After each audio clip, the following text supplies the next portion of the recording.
सभी व्यूअर्स को मेरा नमस्कार। आज हम बात करने जा रहे हैं एक बहुत ही महत्वपूर्ण विषय जिसका नाम है सार्वजनिक ऋण। इंग्लिश में कहते हैं पब्लिक डेट। इंग्लिश में कहते हैं पब्लिक डेट। तो सार्वजनिक ऋण, लोन, डेट, इसकी आवश्यकता क्यों पड़ती है सरकारों को? प्राचीन काल में क्या होता था, जब राजा महाराजाओं का टाइम था तो ऋण लेने की आवश्यकता ही नहीं पड़ती थी, क्योंकि वो जो जो उनकी इकोनॉमिक एक्टिविटीज़ थी वो बहुत ही लिमिटेड थी। उनकी आर्थिक क्रियाएं बहुत ही सीमित थी। तो जो भी उनको व्यय करना होता था वो करों से कर लेते थे, टैक्स लगाते थे और टैक्स से पैसा आता था और वो अपना व्यय कर लेते थे। जब युद्ध का समय होता था तभी एक ज़रूरत बनती थी कि ऋण लिया जाता था युद्ध और संकट काल की स्थिति में। लेकिन जैसे जैसे अब इकोनॉमिक एक्टिविटीज़ बहुत बढ़ रही हैं, आर्थिक विकास बहुत बढ़ रहा है, सरकारों का हस्तक्षेप बहुत बढ़ रहा है, तो जो लोक कल्याणकारी सरकारें हैं, आर्थिक विकास के लिए वो सार्वजनिक संस्थानों से, राज्यों से कैसे और बाहर फॉरेन से बहुत लोन ले रही हैं, ऋण ले रही हैं। सार्वजनिक व्यय भी बढ़ता जा रहा है और उस सार्वजनिक व्यय को पूरा करने के लिए उनके पास इनकम का सोर्स जो है वो टैक्सेशन है, जो कि बहुत ही लिमिटेड है। इसलिए वो क्या करते हैं, डेट लेते हैं, चाहे वो डेट देश से ले या फिर विदेशों से ले। तो क्या कारण है सार्वजनिक ऋण का? जैसे जैसे इकोनॉमिक एक्टिविटीज़ बढ़ रही हैं, इकोनॉमिक डेवलपमेंट बढ़ रहा है, तो जो हमारी गवर्नमेंट हैं, जो लोक कल्याणकारी सरकारें हैं, वो विभिन्न प्रकार के सार्वजनिक व्यय को पूरा करने के लिए लोन ले रही हैं, चाहे वो देश से लें चाहे विदेशों से लें। सार्वजनिक ऋण का अभिप्राय सरकारों तथा सार्वजनिक संस्थाओं, क्योंकि ये ऋण क्या है, सार्वजनिक है, तो सरकार लेगी या सार्वजनिक संस्थाओं द्वारा अपनी निरंतर बढ़ती सार्वजनिक व्यय की पूर्ति हेतु, जो निरंतर उनकी एक एक्टिविटी बढ़ रही है, सार्वजनिक व्यय, गवर्नमेंट एक्सपेंडिचर बढ़ रहा है, उनकी पूर्ति हेतु राजस्व आय के अतिरिक्त देश विदेश में ऋण उधार लेकर आय का स्रोत जुटाने से है, जो उनको रेवेन्यू इनकम मिल रही है। हमने पढ़ा, मैंने आपको एक लेक्चर बनाया था पब्लिक रेवेन्यू पर, जिसमें मैंने बताया था कि रेवेन्यू कहाँ से मिलता है, टैक्स से और नॉन टैक्स रेवेन्यू। तो वो क्या करती हैं, ऋण उधार लेती हैं और इनकम जुटाने का प्रयास करती हैं। ठीक है। प्रोफेसर डाल्टन कहते थे कि सार्वजनिक अधिकारियों का आय जुटाने का तरीका सार्वजनिक उधार भी है। जो सार्वजनिक अधिकारी हैं उनका आय आय जुटाने का तरीका सार्वजनिक उधार भी है। जब सरकार अपने देश तथा विदेशों से उधार लेकर आय जुटाती है तो उसे सार्वजनिक ऋण कहा जाता है। जब गवर्नमेंट जो है वो देश या विदेश से उधार लेती है और इनकम जुटाती है, किसी से उधार लिया और उसे आय का सोर्स बना लिया, तो उसे सार्वजनिक ऋण माना जाता है। ये जो सार्वजनिक ऋण होता है, इसका इस पर जो ब्याज और मूलधन का भुगतान सार्वजनिक व्यय का एक महत्वपूर्ण स्रोत माना जाता है। जब हम पब्लिक एक्सपेंडिचर पढ़ते हैं, हम कहते हैं कि सरकार खर्चा कब क्या कहाँ करती है, तो जो सरकार लोन लेती है उस लोन को मूलधन और ब्याज के समेत चुकाती है, तो ये सार्वजनिक व्यय का भी एक बहुत बड़ा भाग बन जाता है। आधुनिक लोक कल्याणकारी प्रजातांत्रिक जो सरकारें हैं वो देश की सुरक्षा, युद्ध और संकटकालीन स्थितियों का मुकाबला करने के लिए उधार लेती हैं। जो भी देश में एक्टिविटीज़ घटित हो रही हैं उनका मुकाबला करने के लिए क्या लेती हैं, ऋण लेती हैं, उधार लेती हैं। कभी कभी असाधारण वित्त भी कहते हैं इसे, कभी कभी एक्स्ट्रा ऑर्डिनरी फाइनेंस का नाम भी दिया जाता है इसे। क्या कहते हैं इकोनॉमिक्स में, एक्स्ट्रा ऑर्डिनरी फाइनेंस। सरकार के आय का मुख्य स्रोत क्या मानते हैं हम, टैक्सेशन, कि गवर्नमेंट को इनकम कहाँ से मिलती है, टैक्स से मिलती है, परंतु उसकी भी एक सीमा होती है। लेकिन टैक्स की क्या है, एक लिमिट है, हम ज़्यादा टैक्सेशन नहीं ले सकते, क्योंकि इससे अविश्वास आता है जनता में सरकारों के प्रति। उस सीमा से अधिक करारोपण की जन आक्रोश करके चोरी को बढ़ा देता है। जैसे ही हम जो सरकारें हैं वो टैक्स लेना ज़्यादा चाहती हैं, तो इससे क्या होता है, जो जनता है वो नाराज़ हो जाती है, उनमें आक्रोश आ जाता है और वो किसी न किसी ऐसे न कैसे तरीके ढूंढती हैं जिससे वो कर से बच सकें। कर चोरी की समस्या बढ़ जाती है। अतः ऐसी परिस्थितियों में सरकार को अपने कार्यों के संपादन और उद्देश्यों की पूर्ति के लिए ऋण उधार लेना अनिवार्य हो जाता है। इस तरह की जब सिचुएशंस आ जाती हैं तो सरकार को अपने कार्य पूरे करने के लिए क्या करती है, ऋण उधार लेना। तो सरकार क्या करती है, ऋण उधार लेना अनिवार्य हो जाता है गवर्नमेंट के लिए। प्रोफेसर जे की मेहता के अनुसार सार्वजनिक ऋण अपेक्षाकृत आधुनिक घटना है। प्रोफेसर जी की मेहता क्या कहती हैं कि सार्वजनिक ऋण जो है अपेक्षाकृत आधुनिक घटना है तथा विश्व में जनतांत्रिक सरकारों के विकास के साथ व्यवहार में आया है। ये वर्ड में कैसे आया है, जनतांत्रिक सरकारों की जैसे जैसे विकास होता गया, जो लोक कल्याणकारी सरकारें हैं उनका डेवलपमेंट होता गया, उस प्रकार ये व्यवहार में आया है। प्राचीन अर्थशास्त्री सार्वजनिक ऋण को बुरा मानते थे। जो पुराने अर्थशास्त्री हैं वो कहते थे कि सार्वजनिक ऋण जो है वो बुरा है। उनका विचार था कि सार्वजनिक ऋण लेना ही नहीं चाहिए। एडम स्मिथ का विचार था कि सार्वजनिक ऋण से युद्ध एवं फिजूल खर्ची ऐसी समस्याएं उत्पन्न होती हैं। एडम स्मिथ ये कहते थे कि जो पब्लिक डेट है उससे क्या उत्पन्न होता है, युद्ध और फिजूल खर्ची। एक तरह की फिजूल खर्ची है, इसकी ज़रूरत ही नहीं है।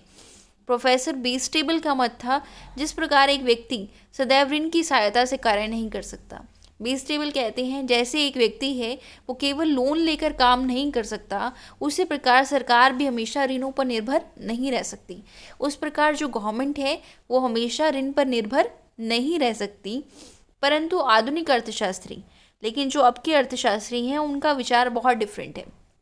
जो पुरातन अर्थशास्त्री हैं, पुराने अर्थशास्त्री हैं, वो ऋण को अच्छा नहीं मानते थे। वो कहते थे कि जैसे एक व्यक्ति ऋण पर नहीं निर्भर रह सकता, वैसे सरकारें भी ऋण पर निर्भर नहीं रह सकती। वो जो एडम स्मिथ थे, जैसे हमें इकोनॉमिक्स का पितामह कहते हैं, उनका विचार था कि सार्वजनिक ऋण से युद्ध और फिजूल खर्ची जैसी समस्याएं उत्पन्न होंगी।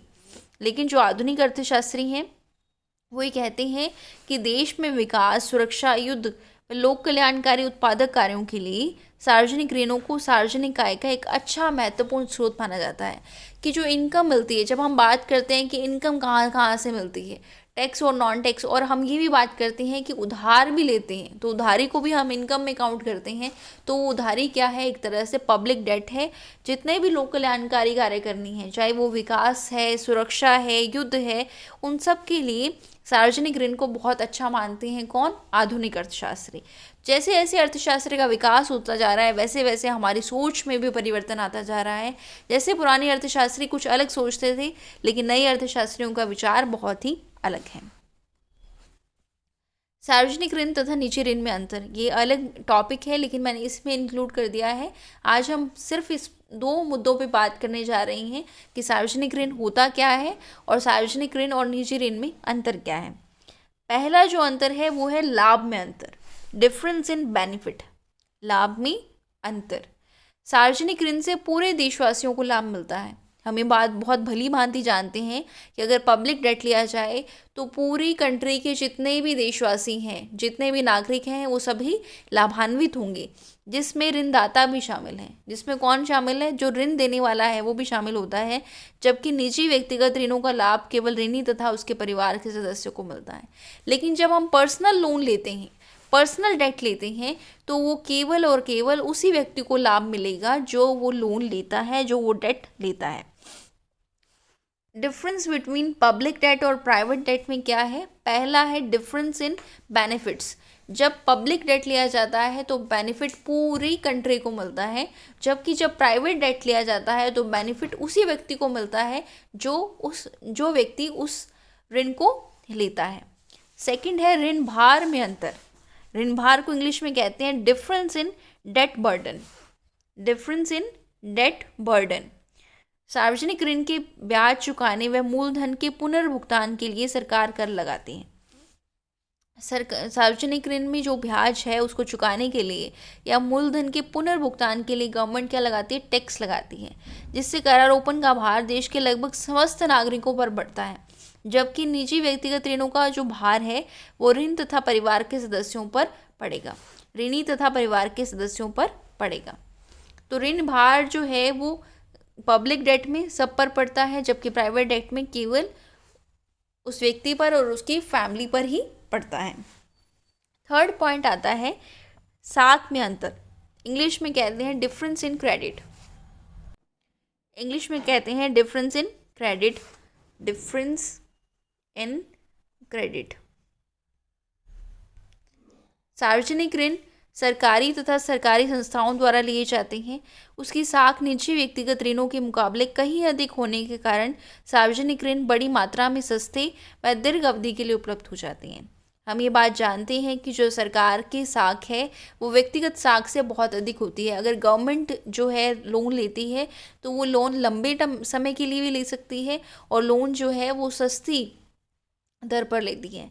जबकि जो निजी व्यक्तिगत लोग होते हैं, व्यक्ति होता है, उसकी साख जो है वो सीमित होती है और ऋण अल्प मात्रा में होते हैं।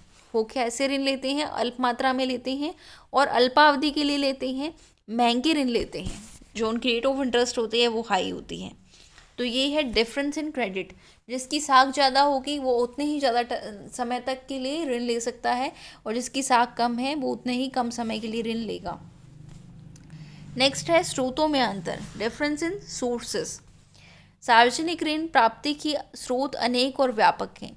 जो सार्वजनिक ऋण है वो कहीं से भी लिया जा सकता है, देश से ले सकते हैं, विदेश से ले सकते हैं, कहीं से भी लेना संभव है। जबकि जो निजी व्यक्तियों की साख है वो सीमित होती है, इसलिए ऋणों का स्रोत जो है वो बहुत ही सीमित होता है और देश की सीमाओं के भीतर होता है। नेक्स्ट है स्वेच्छा और अनिवार्यता में अंतर, difference in voluntary and compulsory debt. कई बार ये पूछते हैं कि स्वैच्छिक ऋण कौन सा होता है और अनिवार्य ऋण कौन सा होता है। सरकार की देश में भूमिका सर्वव्यापी होती है। जो गवर्नमेंट है उसकी भूमिका बहुत अधिक होती है और सब जगह होती है। अतः सार्वजनिक ऋण ऐच्छिक और अनिवार्य रूप के लिए जा सकते हैं। जो पब्लिक डेट है वो ऐच्छिक भी लिए जा सकते हैं और अनिवार्य भी लिए जा सकते हैं। अगर गवर्नमेंट किसी को ये कह दे कि आपको पैसा देना है तो वो व्यक्ति उसको मना नहीं कर सकता, गवर्नमेंट को मना नहीं कर सकता। अगर वो मना करता है तो सरकार जो है उस पर कोई एक्शन भी ले सकती है। लेकिन जो निजी ऋण है वो ऐच्छिक होते हैं, वो केवल ऋणदाता की इच्छा पर ही निर्भर करते हैं। क्षेत्र का अंतर, difference in scope, difference in scope. सार्वजनिक ऋणों का क्षेत्र व्यापक व सीमा अपार होते हैं। सार्वजनिक ऋण का जो क्षेत्र है वो बहुत ही व्यापक होता है और सीमा जो है इसकी अपार होती है। जबकि निजी व्यक्तिगत ऋणों का क्षेत्र बहुत ही लिमिटेड होता है।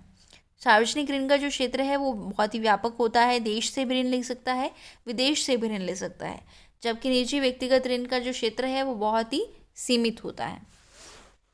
उत्पादकता में अंतर, सार्वजनिक ऋण प्राय उत्पादक कार्यों के लिए ऋण लेते हैं। सार्वजनिक जो ऋण होते हैं उत्पादक कार्यों के लिए, और जो निजी ऋण होते हैं वो निजी कामों के लिए ऋण लेते हैं। जो रीति रिवाज हैं, कार्य हैं, उपभोग करने के लिए, उनके लिए ऋण लिया जाता है। नेक्स्ट है गोपनीयता में अंतर। जब सार्वजनिक ऋण लिए जाते हैं तो उसका प्रचार प्रसार होता है, वो सर्वविदित होते हैं, सबको पता होता है गवर्नमेंट ने लोन लिया है, गवर्नमेंट ने डेट लिया है। लेकिन जो निजी ऋण है उसको गोपनीय रखा जाता है, नहीं बताया जाता कि हमने लोन ले रखा है। अवधि का अंतर, सरकार, जैसे मैंने आपको पहले ही भी बताया कि गवर्नमेंट जो है वो लॉन्ग टाइम के लिए लोन ले सकती है, जबकि निजी जो व्यक्ति होते हैं वो अल्पावधि के लिए लोन लेते हैं। पुनर्भुगतान में अंतर, सार्वजनिक ऋण का पुनर्भुगतान सरकार की इच्छा पर निर्भर करता है। जो सार्वजनिक ऋण है उसका पुनर्भुगतान करना गवर्नमेंट की इच्छा होती है।